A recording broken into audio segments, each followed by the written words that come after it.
Well, it's Friday, and you all know what that means. As you know, New Japan Pro Wrestling are in Sapporo for New Beginning.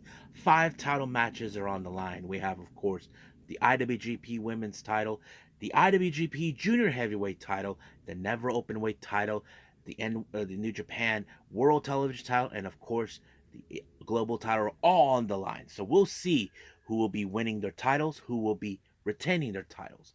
But we also will move on with AEW Rampage with some interesting matches taking place. We have Mariah May taking on Anna Jay, Jake Hager taking on Roderick Strong, and plenty others as well. Then we're going to see who levels up on this episode of NXT Level Up. And then we cop it up with some news updates to give you guys updates on what's going on in the world of pro wrestling, such as what events the promotions are throwing out, who's booked, what matches are set, and also other developments that's been happening in the world of pro wrestling.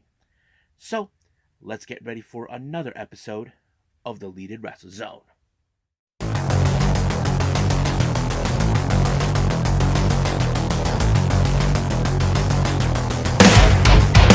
Are you ready? Get up, get up! Get up, get up! Get up, get up! Get up, get up! Get up, get up! Get up, get up! Welcome everybody to the Leaded Wrestle Zone, all things that is pro wrestling with AEW, NXT, New Japan Pro Wrestling, TNA, the National Wrestling Alliance, various promotions, wrestlers, matches, and championships. I am your host, J Rod here. So, if you are new to the channel, welcome. This is a channel where we do a lot of pro wrestling reviews from various promotions, not only here in the United States, but also in Japan, Mexico, Canada, Europe, the UK, anywhere in the world where pro wrestling is not as big, but it continues to grow. We also do discussion videos, talk about various topics such as the wrestlers themselves, the promotions, factions, storylines, whatever we want to talk about as well. We also do more news updates. If I'm unable to put it on this episode, I can put it on a separate video by itself. Real timing news updates as well, the Nagasaki Watch, and various other cool things on this channel as well. So if you like what you see, please subscribe to us. So click on that subscribe button. You'll be getting a lot of daily reviews and other cool stuff on this channel as well. But if you like this episode, please give us a like on the like button or a nice comment in the description down below. Now, let's begin with our very first review, and I believe that is New Japan Pro Wrestling with the New Beginning in Sapporo.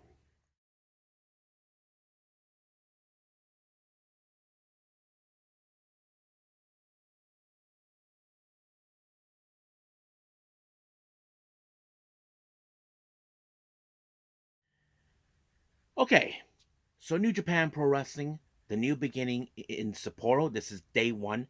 This took just recently.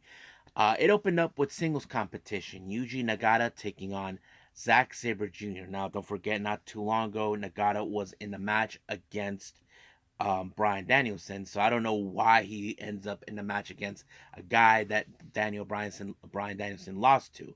But you probably would guess. But I figured was going to be a very interesting match because these two men have submission techniques. But it was, of course, Zack Sabre Jr. with the armbar that put away Nagata to pick up the win. Now, of course, we're going to see these douchebags because they're members in the title matches, the House of Torture, Kanemaru, Yujiro, and of course Ren Narita. They take on Bolton Oleg, Ryusuke Taguchi, and Togi Makabe. Now, of course, when it comes to the House of Torture, they're going to use the usual tactics, using whatever ways to pick up the wins, and that's exactly what they did. Kanemaru, in the other hand, spit whiskey into the eyes of who was it? on Togi Makabe, and then of course the push-up bar by Ren Narita, and then just like that, they picked up the win, just like that. And the fear was, of course, is show and evil. That's the thing that the commentators were afraid of because of their tactics, how they cheat their way through. Now our next match we have, of course, is the United Empire consisting of Calman Newman, Francesco Cara, Jeff Cobb, and Great Khan. Now, keep in mind, these guys were in a in a interesting battle during New Beginning in Osaka. They must be still feeling the effects from that. Henare was not involved due to the injury he obtained at New Beginning in Osaka. Uh, we all know where Will Ospreay is. He is gone, and he's making his way towards, of course, AEW. I forgot what TJP is doing, but yes, but they face against Chaos members, more specifically Yoshihashi, um, Tomohiro Ishii, and of course Kaguchika Okada. So that's going to be an interesting match. But one thing that was impressive of this is Cal Newman applied the Oz Cutter onto Okada, and even what's his name, that Weasel, Gideon Gray says, Kama Newman should have been the one to pick up the win against Okada because it would have been an upset. Well, he did, but apparently Newman actually felt the pain of the Rainmaker. So basically, Okada picked up his win by applying that to Newman, and just like that, Chaos picks up the win. Now, as you know, we've been seeing the previews for these guys. We're talking about just five guys in LIJ. Don't forget, Naito will be defending his IWGP title the following day against Sonata. And of course, there's the hair versus hair match versus Yoda. But of course, there were going to be preludes that leads this to that particular. But however, it was, of course, Shingo Takagi with the pumping bomber onto Taka to pick up the win. So I'm sure we're ready for that.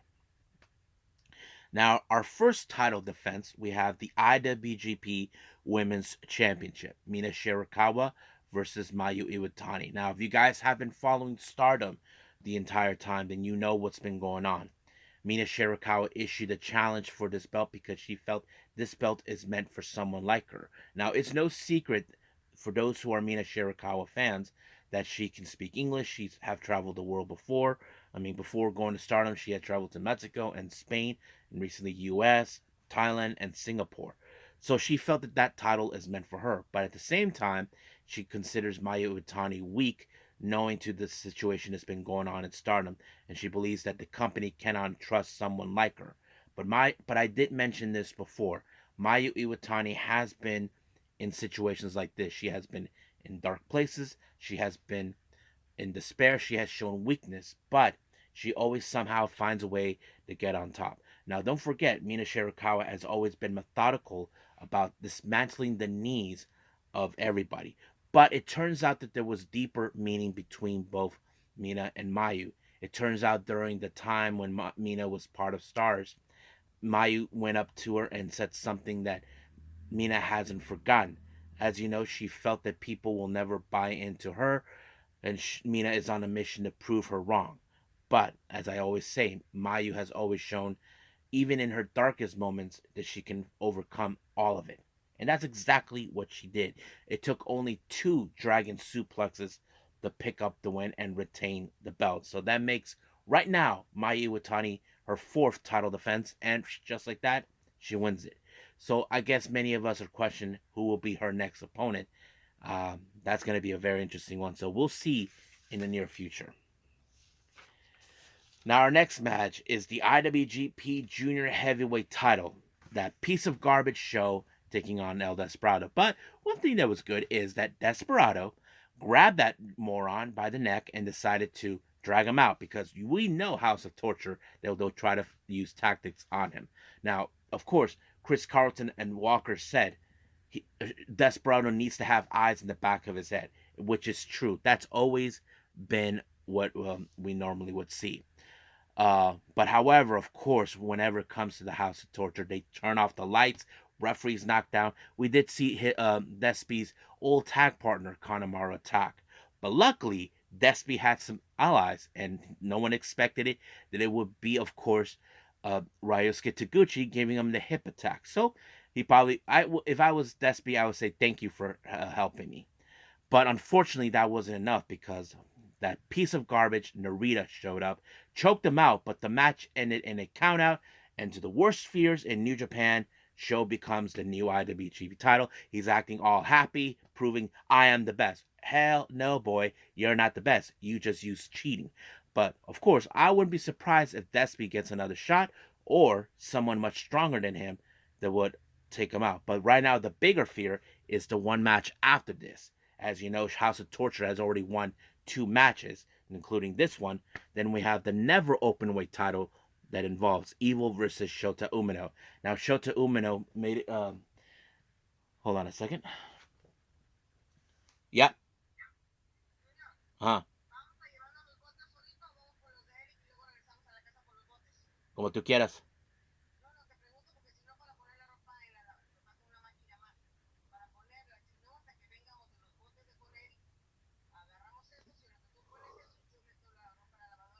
Okay, we can do that. Yeah, let's do that. Yeah. Okay. Okay. Okay. Okay. Bye. Bye. Sorry, guys. That was my mother. Anyway, now, of course, like we always see, like the previous match, House of Torture, we're gonna get involved. But luckily, Shota Umino showed his fighting spirit, which Evil thinks that's pure evil. I'm like, he's delusional. Evil is so effing delusional. He thinks that he's the good guy in the matter. Hell effing no, he is not. He's just a pathetic loser. That's what I think of him. But of course, that did not work. Shoto did stood against all members, but unfortunately, Evil took matters in his hands when he applied the everything is evil. So the real question is, how will New Japan deal now that they have the never open weight title that was been defiled by, of course, Evil, and now the IWGP Junior Heavyweight title? We'll see that. But if you guys want my honest opinion about that title, I'm praying right now, hoping that Yo dethrones his former tag partner show him that he is the true junior heavyweight champion. That's what I would see. But only time will tell. Now let's move on to the next title match, the New Japan World Television title, Matt Riddle versus Hiroshi Tanahashi. Now this was a very interesting matchup. Now we know what a great athlete Matt Riddle is, despite of his behavior. Let's leave that as that. But it took only the Bro Stone to put him away and become the next champion. I think many people were kind of a bit shocked that happened, but well, that's how it goes. But of course, there's still those that talk about certain aspects, but that's for another time. Now, our main event is the IWGP Global Heavyweight Championship. David Finlay versus Nick Menace. Now, Finlay went out of his way telling Nick Menace that he had no right to step on his territory. He wasn't planning to have a match there, but he was there as a fan. But David Finlay, with his delusionals, apparently he did everything in his power to try to break Nick Menace no matter what.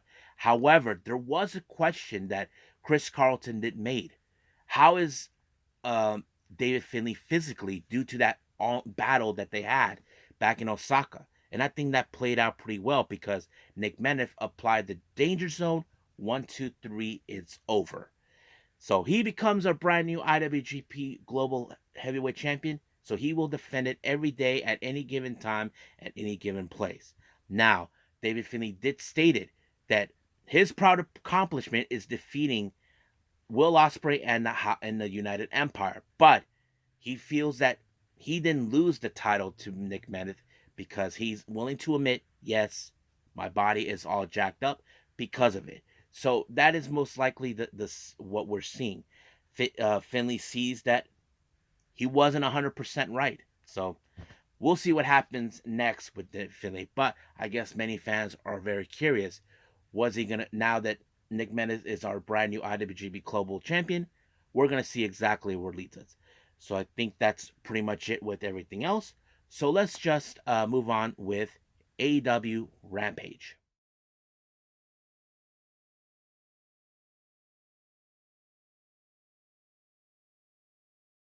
Okay, AEW Rampage. Open up with a three-way trios match. We have Top Flight, Dante and Darius Martin, along with Action Andretti, taking on Matt Sydal and Private Party versus Brian Keith, Commander, and Penta. Now, you know there's going to be a lot of high-flying spots in this particular match, as any other match we've always watched. But as you know, there's still some resolved issues between both Top Flight and Private Party. But I think the X factor is Brian Keith and Commander and Penta, who are not involved in those things. But however, they should not underestimate them. But in the end of this match, of course, you would see that it was Penta with the fear factor on Seidel to pick up the win. So pretty good match. So we'll see where it goes from there. Now, it appears that during an interview with Renee Paquette, Saraya hasn't forgotten how things did not go exactly like she would have hoped for because, as you know, Saraya did not like the idea of Ruby Soho hooking up with Cool Hand Hange, and she revealed that her brother is all elite, I think, but she said that she was planning to hook Ruby up with her brother. You know him as Zack Knight or Zodiac Zack Knight. So that's kind of really interesting. So we'll see where it goes from there. Now, our next match, we have the Young Bucks taking up a couple of enhancers, Johnny Lyons and Cappuccino Jones. But you can guess that this match ended with the Tony Khan driver, which used to be the what was it? It's not the indie driver or so. Oh no, the Meltzer driver. Yes, you may remember it as the Meltzer driver at the time. So basically, they changed the name. But however, as soon as they won the match, they called out Tony Schiavone.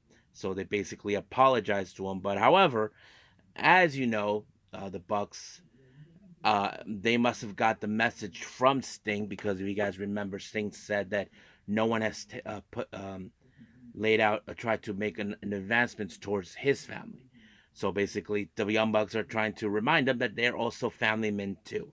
So we'll see what happens at Revolution next week or so. Now we do see an in-ring interview with Tony Schiavone along with Sammy Guevara. Now Sammy, as you know, he came back on a warpath to deal with Hobbs and the Don Callis family. So he knows that, he's telling him, you don't need Don Callis, because he feels that he is better without him. And I think that's like something that Sammy wanted him to see. He doesn't need him. But even though Don Callis shows up telling him that, of course, Hobbs needs him. But he laid waste to him when there was a surprise attack. So we'll see what happens from here on out between them. Now, as you know, what happened to Sky Blue, it appears that they're not happy what what's his name, Stokely Hathaway did. So Julia Hart said that they were planning to make an initial attack against both Willow, Chris, and Stokely. So Excalibur told if he was hearing this to Stokely that he better watch his back. Now, our next match, we do see Anna Jay versus Mariah May. May and Jay. Or May J, however you want to do it. But anyway, you would think in this particular match that Dana J, who has the far more better experience and far more, improvements during the time. But we have seen Mariah May has improved a lot since she returned from her excursion in Japan last year. But Anna Jay would have won this match with the Mayday, with the Queen Slayer, but somehow Mariah May was able to try to overturn it and then apply the Mayday, and it was over from there. I'm sure she would think that Tony Storm was watching, but I highly doubt that since she says she doesn't have time since she's busy. Now, Renee Paquette actually did an interview with Ruby Soho and kind of asked her if she was aware what Saraya was intending to do. Well, of course she was well aware of it. She just had enough with her. But Ruby said something that was very interesting. She's saying that Ruby needs Saraya. No, it's Saraya who needs Ruby. That sort of thing. And she was getting a little pissed off. And of course, Cool Ange says, I like it when you're so hot when you're angry. And of course, Ruby likes that. So I'm sure they're going to try to deal with her at some point. Now, our main event, we have Jake Hager versus Roderick Strong. Now, don't forget, this past Dynamite, we did see Jake Hager save Danhausen for some unexpected reason. Now, you would think that Roderick Strong will not forget that Jake Hager sticked his nose where it didn't belong. And of course, he was going to bring in members of the Undisputed Era, both Taven and Bennett. But however, Orange Cassidy showed up. And Orange Cassidy did something really cool. He brought his favorite hat. If he, it kind of gave him strength, and it was like, I like this hat. That was very classic, but apparently that wasn't enough when Roderick Strong applied the knee strike and pinning him. But the real question does tell: could this be the result of Orange Cassidy losing to Roderick Strong? Well, we just have to wait and see until we get to Revolution. So I think that's pretty much it with AEW Rampage. I believe it's time to find out who's going to level up on NXT Level Up.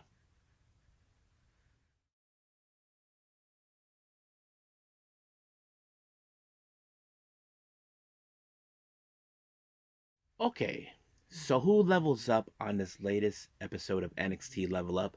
Let's find out. Our opening match, we have Carmen Petrovic versus Brinley Reese. Now, these are just a couple of newcomers. We have seen them on various occasions. Carmen Petrovic, we have seen her. She has started a feud with Cora Jade when she first came back. But she does have an excellent martial arts background, which is a good thing. We have seen many wrestlers that have that particular style incorporated in their wrestling craft. And as for Brinley Reese, well, we have seen her a few occasions, not to mention appearances in NXT where, of course, she was targeted by Kiana James and Izzy Dame for being a newcomer and hanging out with Malik Blade and Idris Inofe. So, however, these two, as you know, they're just new girls. I have to say it was a pretty good opportunity to see what they can do, despite they're not involved that much on NXT. But it was very impressive. You would have thought they were evenly matched in some capacity, but only one had to come out on top, and that person turned out to be Car- um, Carmen Petrovic when she pinned her. I'm sure this was a disappointing loss for Brinley, but I'm sure she'll grow eventually in the ring. So we'll see what happens from here on out with her. Now, before the main event, we did see, of course, Hank Ledger and Tank Walker playing dominoes with Tyson DuPont and what's his name? Um, Ty, Ty, Tyreek Eway. Apparently, they decided to do a 2 out of 3 series in dominoes. But DuPont and Eway thought, you know what? Let's do the same thing in NXT Level Up. So basically, it was more like, okay, they won one match last time, so it's 2024. Let's start out. So basically, it was like, okay, challenge is on. So it's true. I mean, we do know that Hank Walker and Tank Ledger do have one win against them last year. But since this is 2024, what better way to restart everything, try to get back on the drawing board for them. And I thought it was a pretty good one, but both sides are amazing. Not to mention being powerhouses do play out its charms.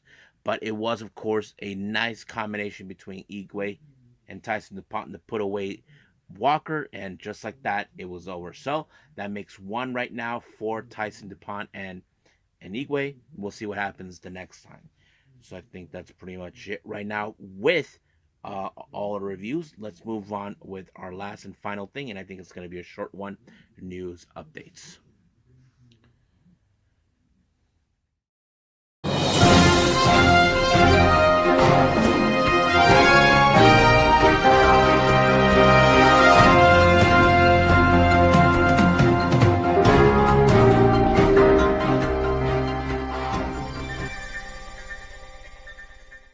Okay, so as I said earlier, this is going to be a very short news updates for all of you. Now, for our updates with the promotion, we only have one at this point. Prestige Wrestling with their Alive 2 show that will take place on the 24th of March. They announced a four-way match.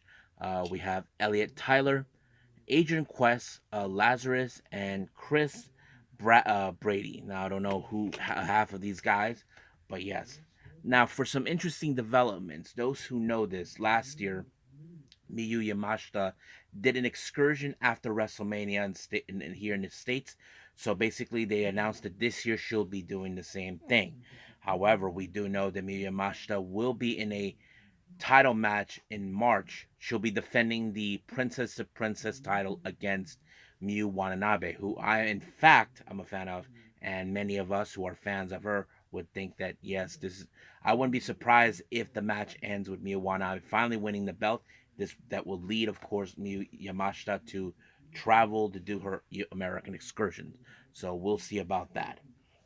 Now, As you know, this past weekend we did see Tony Khan appeared at RevPro, of course, cheering on Will Osprey, and many people questioned about the potential. What if RevPro want to enter a partnership with, like CML, New Japan, and all that? I think they all mentioned something. This is what one guy commented. Let me pull that up real quick. Yeah, here it is. This is a guy said this. It appears you got have a great relationship with Tony Khan and AEW. Are there any hopes or plans to expand this relationship in some ways? It could lead to a joint ROH and AEW and ROH. And this is what RevPro actually responded. We are always looking to build relationship with any company in the world, as you've seen with New Japan and are starting to see with CML. The openness of the company like AEW to work with us is very refreshing, and we will love to continue exploring ways that we could work. So it appears like there are discussions or thoughts about, yes, they will love to build a relationship. Now I want to put this out for all of you. RevPro is not one of the major promotions in the UK. Now there is no promotion in the UK where there's like they're at the top level like New Japan, but they're all independent promotions. But right now for me, who hears or follows many of the promotions in the UK, the two independent promotions that I know of are Progress and Ref Pro. So they're the only two I know. We know that Ref Pro has housed wrestlers who are young lions. We saw that with Shota Umino, Great Khan, um, Yoda Suji, those guys. But yes, now they have Oscar Lobe and Yuto Nakashima. So yes, I mean, it looks like because Tony Khan was there, and I think there are many people that believe that could there be an open idea of of a partnership. I mean, yeah, I mean, I'm all for it. I mean, it's like they will have the corners of the earth, like Japan, Mexico, Canada, I mean, Europe, or wherever promotion, and that's going to be great. So if there is talks about that, I say let's see what happens from here on out. So I think that's pretty much it right now with everything else. So let's just call it a day. Okay, I hope everybody enjoys this episode. Sorry I kept the news update short, but that's all I had for everybody to explain what's been going on in the world of pro wrestling. Coming up, as you know, we have day 2 of New Japan Pro Wrestling New Beginning in Sapporo. I believe we do have a pretty good a match. We do have the hair versus hair match. Yoda and um, Yoya Uemura and the IWGP um, a world heavyweight title, and not to mention the God versus God. So that's going to be interesting to watch. So we'll see from there. We do have Collision, as I recall, and I think there is a new Choco Pro show as well. So we'll see from here on out where we go from there. But as of right now, this is the plan. I know there is a new Noah show, a new All Japan show. I haven't seen the much recent one. I haven't reviewed, of course, Rev Pro's High Stakes just yet. So I think I'm a little behind it. Oh, yeah, of course, the GCW show, Touch the Sky. So we'll see from here on out where we go from here. And I think that's pretty much it for now.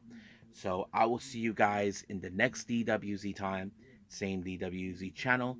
I must bid all of you adieu. So goodbye and have a nice day. Bang.